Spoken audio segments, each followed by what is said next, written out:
नीला एक नटखट जलपरी थी।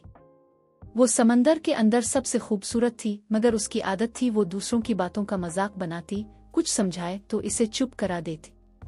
एक दिन नीला की आवाज अचानक गायब हो गई। डॉक्टर ऑक्टोपस, जो समंदर का अक्लमंद ऑक्टोपस था, बोला, नीला, तुम्हारी आवाज तब तक वापस नहीं आएगी जब तक तुम दूसरों की खामोशी को सुनना ना सीखो। मायूस होकर नीला एक तन्हा जजीरे पर पहुंच गई। वहां सब मखलूक, छोटे केकड़े, कछुए और समंदरी घोड़े बगैर आवाज के बात करते थे, एक दूसरे की आंखों में देखकर इशारों से, दिल से। शुरू में नीला को कुछ समझ ना आया, मगर वक्त गुजरता गया और उसने देखा कि खामोशी में भी मोहब्बत है, ख्याल है और इज्जत है। एक दिन जब इसने एक जख्मी केकड़े को मुस्कुराकर गोद में उठाया, बगैर कोई लफ्ज कहे, तो अचानक इसके होंठों से आवाज निकल आई, तुम ठीक हो। इसे अपनी आवाज वापस मिल गई। कभी कभी खामोशी वो बातें कह देती है जो आवाजें नहीं कह सकती।